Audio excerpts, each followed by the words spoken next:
Our Adam Johnson is making the 155-mile trip down the Mississippi Delta from Gulfport to Venice, Louisiana, the first place where oil made landfall this morning. Adam joins us on the phone. And Adam, what are you seeing? Well, thanks, Mark. I'm driving over a bridge right now over a large body of water. And, of course, you realize why President Obama was so emphatic about an hour ago saying we're going to continue to drill, but it's got to be done safely. The eastern waters of Louisiana, the fishing waters, have been closed. It matters because Louisiana fishermen literally account for about 30% of all the seafood consumed here in the United States. It's a $2.6 billion industry. By the way, much of that is shrimp. And, of course, you know, fishing is just one of the industries that are so essential to Louisiana's health, tourism and other, and, of course, oil. And the problem with this spill, Mark, is that it is severely straining the resources. There are over 1,000 pieces of equipment right now that have been brought in to try to clean up this mess, which seems to get worse by the day. Literally 1,000 pieces of equipment, Mark. All right, Adam, it's Lori here. Obviously, BP, at the heart of this issue, it was their rig, as we've been reporting. What other companies are involved here?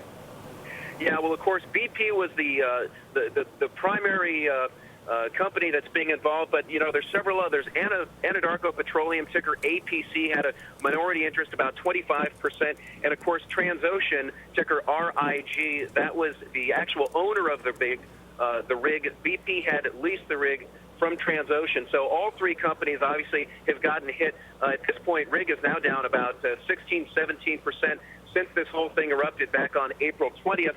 And, of course, as more and more details come out, while BP was certainly nominally in charge of this rig, there may be other companies that perhaps share some of the blame, specifically Halliburton, also a name mentioned. They had been chasing this. Adam, let me interrupt you because Halliburton headlines are just breaking across the terminal.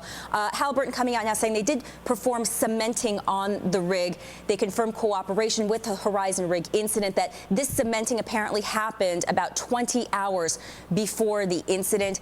Though Halliburton employees did manage to return safely to shore, 11 people on the rig, BP employees, were killed, as we know.